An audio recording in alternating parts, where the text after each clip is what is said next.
Oke, kita mulai lagi ya teman-teman semuanya, para pencinta pengganda seluruh tanah air. Ini masih banyak request terkait level 1 ya. Ya sedikit lagi lah, ini minta soal-soal latihannya katanya dan pembahasannya nih untuk apa lebih memaksimalkan pelatihan dan ujiannya ya. Oke, kita coba bahas ataupun kita coba tampilkan soal-soal dan pembahasannya. Nah, ini kita mulai dengan soal tekstual ya, tekstual. Jadi ibaratnya ini untuk memperkuat hafalan dan pemahaman materi pengadaan yang ada dalam Perpres 16 tahun 2018 dan perubahannya yaitu 12 2021 ya. Oke. Ya intinya soal-soal yang akan kita bahas dijamin 99% tidak akan ada yang keluar di ujian ya. Ya 1% lagi ya siapa tahu ya. Nah, kita kan nggak tahu itu. Siapa tahu ada yang mirip-mirip ya. Namun pada intinya insya Allah mudah-mudahan bisa membantu memperbesar peluang untuk lulus ya. Karena kalau sudah paham cerita Perpres dan sudah mulai hafal bahasa di Perpres, ya intinya sudah siap untuk ujian dong. Ya semoga lulus ujian ya. Seperti itu. Oke, sebelum dimulai, untuk bahan download mind map ya, kemudian juga untuk latihan soal secara online, silahkan buka di blog healthy.net ya. Nah di sini nih, nah, di menunya ya. Nah di menu ini sudah ada nih, ada apa download mind map, ada download slide modul ya.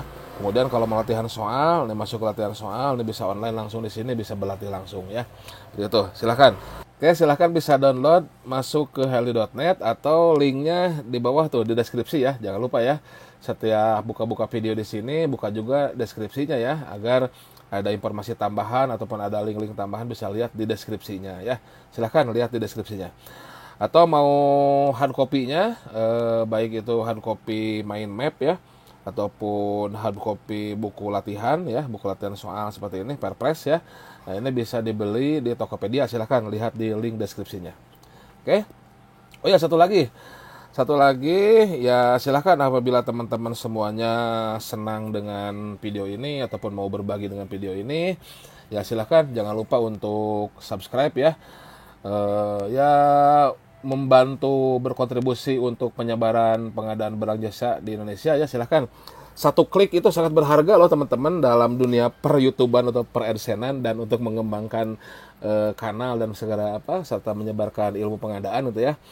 Ya silahkan menyumbang 1 atau 2 klik ya dengan subscribe kalau belum subrek ya. Atau kalau memang suka silahkan klik jempolnya ya 1 klik cukup ya. Atau kira-kira bisa bermanfaat bagi orang lain. Kalau wah ini mah bagi saya misalkan sudah ujiannya, mungkin bisa di-share ke teman-teman yang lain. Silahkan diklik itu ada share-nya ya, ke share ke teman-teman yang lain bila kira-kira ada teman yang membutuhkan, share via WA, via Telegram, tinggal diklik gitu yang gambar panah ke sampingnya gitu ya. Tuh. Atau ya kalau bisa sekedar ngetik-ngetik dikit sambil rebahan, ya silahkan bisa di komentar ya komentar apapun lah silahkan ya. Terima kasih bermanfaat atau pada ada masukan saran sangat ditunggu ya silahkan untuk bisa memperbaiki konten-konten di sini ya agar engagementnya kelihatan bagus ya sama artificial intelligence-nya Google ya karena kalau engagementnya bagus ya banyak komentar banyak like itu video ini akan direkomendasi ke home-nya ataupun ke YouTube-nya teman-teman yang lain ya oleh apa istilahnya tuh algoritmanya YouTube ya gitu.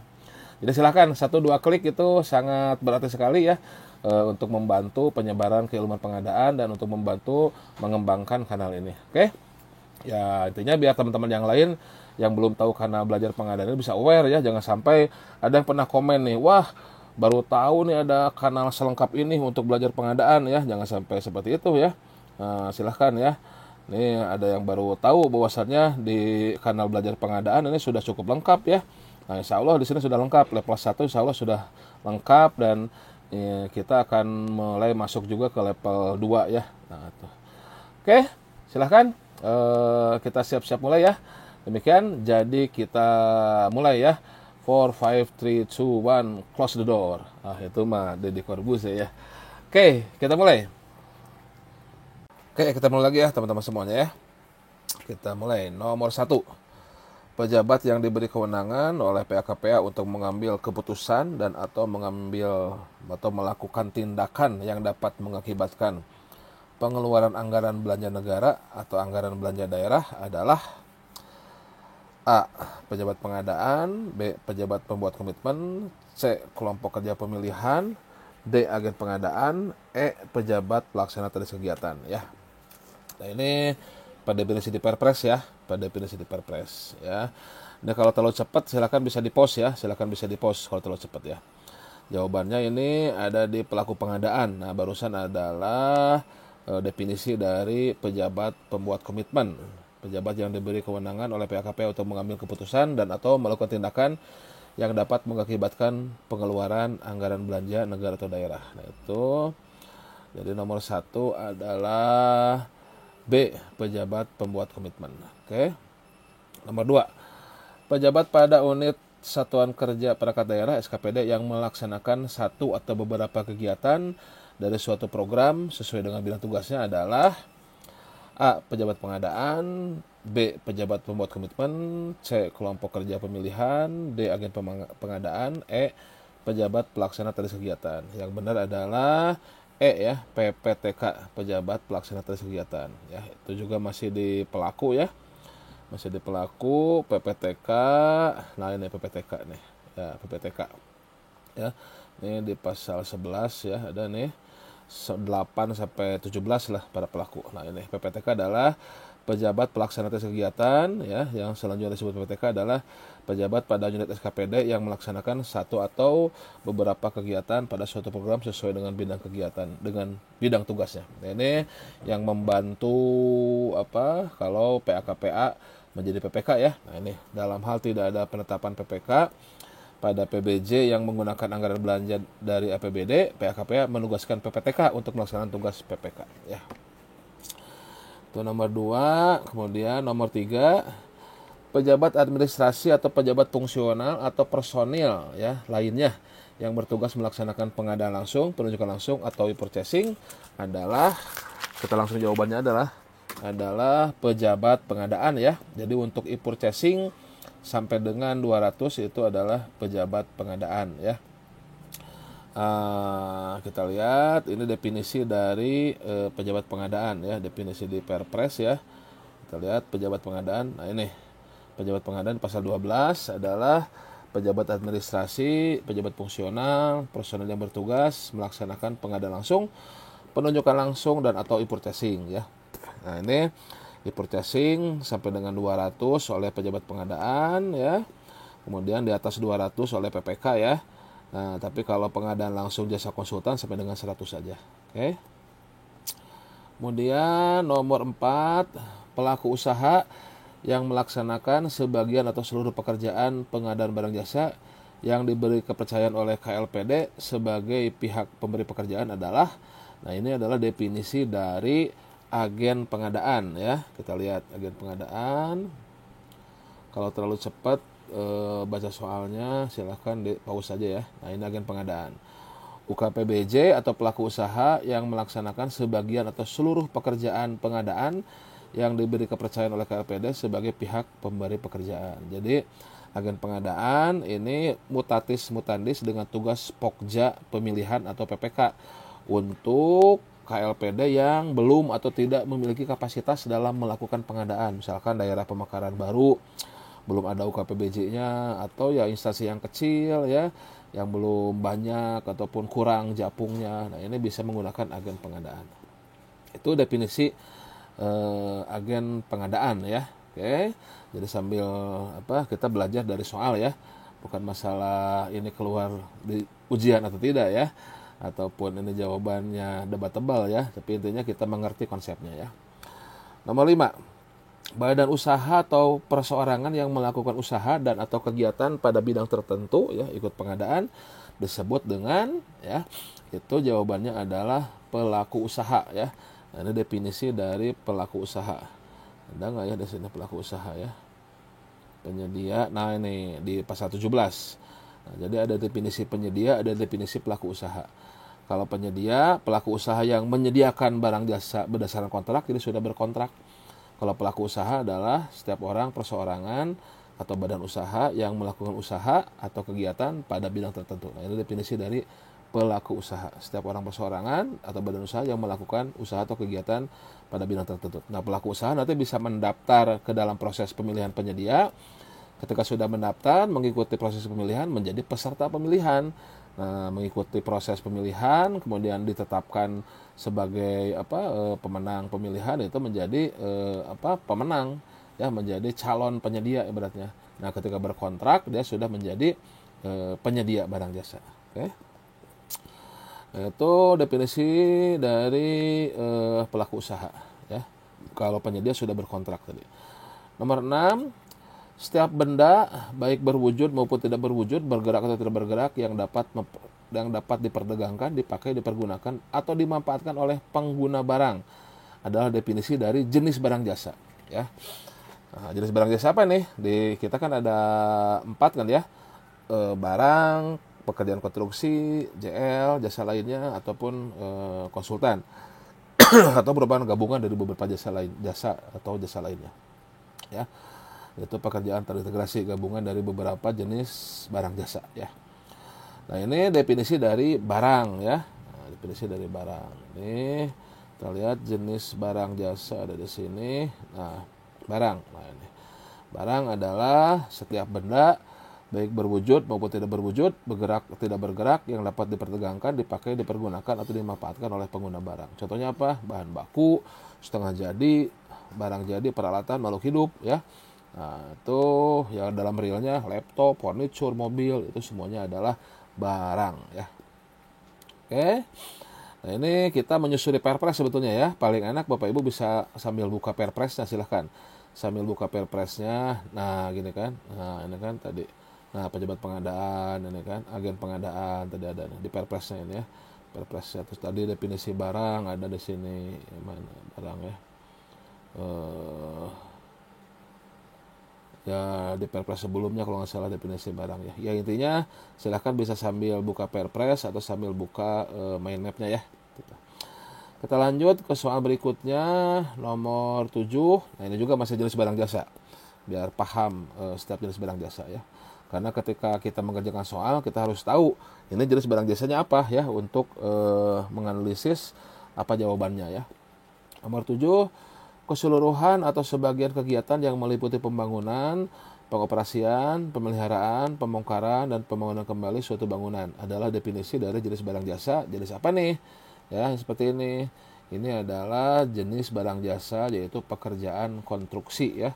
Pekerjaan konstruksi. Nah, ini pekerjaan konstruksi adalah keseluruhan atau sebagian kegiatan yang meliputi pembangunan, pengoperasian, pemeliharaan, pembongkaran, pembangunan kembali suatu bangunan, ya.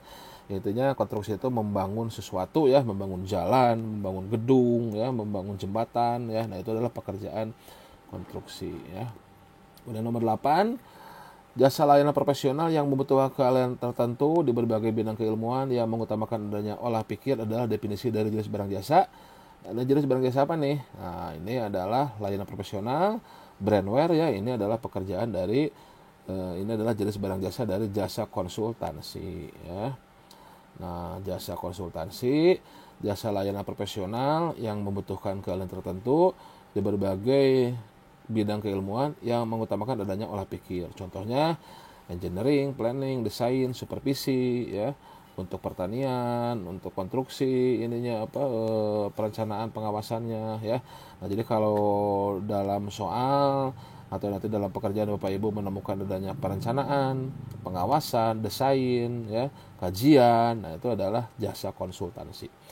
Nanti selanjutnya di treatment dengan tata cara pemilihan dengan jasa konsultasi. Oke. Nomor 9, jasa non konsultasi atau jasa yang membutuhkan peralatan, metodologi khusus dan atau keterampilan dalam suatu sistem tata kelola yang telah dikenal luas di dunia usaha untuk menyelesaikan suatu pekerjaan adalah jenis barang jasa apa? Nah, ini adalah jenis barang jasa lainnya, ya. Jasa lainnya definisinya seperti itu, ya. Jasa lainnya kita lihat definisinya. Nah, jasa lainnya ini, nah, jasa yang membutuhkan peralatan, metodologi khusus dan atau keterampilan dalam suatu sistem tata kelola yang telah dikenal luas di dunia usaha untuk menyelesaikan suatu pekerjaan.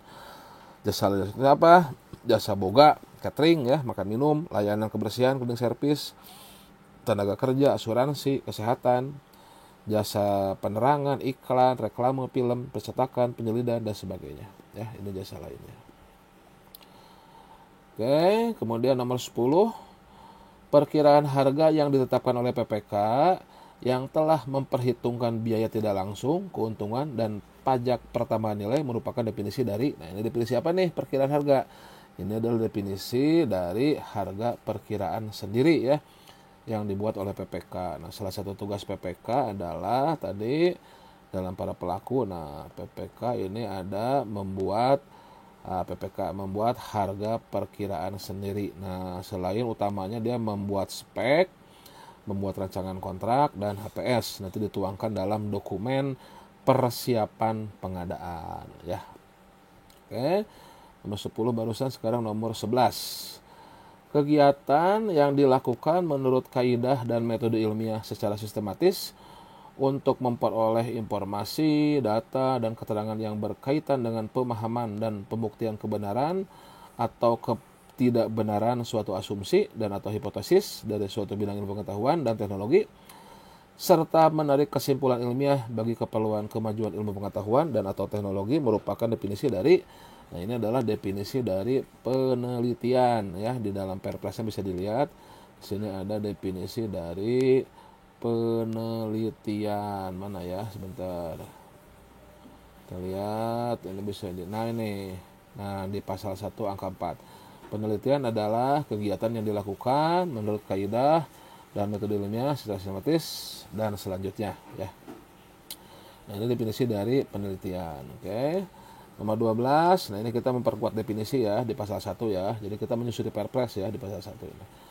Pembelian secara elektronik ya. Jadi daripada capek baca Perpres bikin ngantuk ya, bisa sambil rebahan dengerin ini ya definisi-definisi di Perpres. Lanjut nomor 12, pembelian secara elektronik dan atau tata cara pembelian barang jasa melalui sistem katalog elektronik dan toko daring adalah definisi dari e-purchasing. Nah, jadi purchasing itu definisinya adalah pembelian secara elektronik, bukan hanya katalog tapi dari toko daring ya. Jadi toko daring dan pembelian melalui katalog elektronik itu dinamakan dengan e-purchasing. Oke. Nomor 13. Nah, metode pemilihan untuk mendapatkan penyedia barang atau pekerjaan konstruksi jasa lainnya. Nah, ini untuk BPKJL aja ya. B barang, PK pekerjaan konstruksi, JL yang bernilai paling banyak 200 adalah metode apa namanya? Itu namanya metode pengadaan langsung. Nah, ini ada di pemilihan penyedia ya. Nah, pemilihan penyedia, bahwa kita tahu bahwasanya untuk BPKJL pemilihan penyediaannya ada 5 ya. Nah, ini kita tahu untuk BPKJL metode pemilihan ada 5, ada purchasing, pengadaan langsung, penunjukan langsung, tender cepat, dan tender. Pengadaan langsung itu untuk BPKJL sampai dengan 200 juta, untuk konsultan sampai dengan 100 juta ya. Oke, kalau terlalu cepat bisa di pause ya, ataupun bisa di back lagi kan ya di dashboard YouTube masing-masing ya. Nomor 14, nah ini juga penting, ini definisi yang sering dilupakan.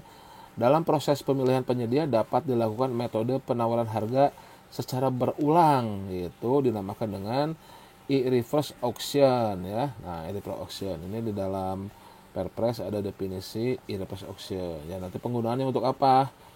Nah, bisa untuk apa? Nah ini, nah penawaran harga secara berulang ya. Tuh, ya misalkan dalam katalog ya, bisa digunakan mini kompetensi dengan e-reverse auction seperti itu ya. Oke, lanjut. Nomor 15. Nah, ini. Dokumen yang ditetapkan oleh Pokja pemilihan atau pejabat pengadaan atau agen pengadaan yang memuat informasi atau ketentuan yang harus ditaati oleh para pihak dalam pemilihan penyedia adalah, nah ini dokumen apa nih yang ditetapkan oleh Pokja? Ini adalah dokumen pemilihan ya, karena salah satu tugas Pokja dalam melakukan pemilihan penyedia adalah membuat dokumen pemilihan. Di dalamnya ada dokumen kualifikasi dan ada dokumen tender atau seleksi ya. Oke. Nomor 16, strategi pengadaan barang jasa yang menggabungkan beberapa paket pengadaan barang jasa sejenis dilakukan dengan cara, nah kalau sejenis apa nih untuk menggabungkannya, strateginya namanya apa? Itu namanya adalah konsolidasi pengadaan. Nah, apa bedanya dengan pekerjaan terintegrasi? Kalau pekerjaan terintegrasi itu menggabungkan yang berbeda jenis ya, berbeda jenis ya. Kalau ini sejenis tapi bukan LGBT ya. Ini pekerjaan sejenis, misalkan barang dengan barang, misalkan ada komputer sama ya dalam satu seksi. Nah, itu disatukan dengan konsolidasi pengadaan. Oke. 17. Suatu keadaan yang terjadi di luar kehendak para pihak dalam kontrak dan tidak dapat diperkirakan sebelumnya sehingga kewajiban yang ditentukan dalam kontrak menjadi tidak dapat dipenuhi disebut dengan kondisi kahar ya. Kahar bukan mahar. Kalau mahar mau menikah ya. Kahar. Kahar ini berarti kondisi yang di luar kehendak para pihak sehingga nanti kewajiban para pihak gugur ya, nanti ditunda ataupun dihentikan dulu pekerjaannya, dicari solusinya apakah dilanjutkan atau bagaimana ya. Nah, ini karena kondisi di luar kehendak maka nanti kewajibannya jadi pada gugur semuanya ya. 18. Sistem informasi yang memfasilitasi pengadaan barang jasa melalui penyelenggara perdagangan melalui sistem elektronik PPMSE atau e-marketplace dan retail daring adalah toko daring ya. Nah, ini di dalam toko daring itu ada retail, ada e-marketplace ya, ya yang sudah jadi sekarang toko daring misalkan yang untuk kecil itu bela pengadaan ya. Seperti itu. 19. Nah, ini 19 mulai masuk ke pasal berikutnya ya, pasal 2 ya. Nah, definisi pengadaan. Pengadaan barang jasa pemerintah yang selanjutnya disebut dengan pengadaan barang jasa adalah kegiatan pengadaan barang jasa oleh KLPD, Kementerian Lembaga Perangkat Daerah yang dibiayai oleh APBN, APBD yang prosesnya sejak identifikasi kebutuhan sampai dengan apa? Ujungnya apa? Ujungnya proses pengadaan adalah serah terima hasil pekerjaan. Tidak sampai pengumuman ya, itu baru pengumuman tender, pengumuman seleksi, baru pengumuman pemenang, belum berkontrak. Tidak sampai SWBJ ya, belum berkontrak juga. Tanda tangan kontrak belum melaksanakan pekerjaan sampai dengan serah terima pekerjaan ya. 20.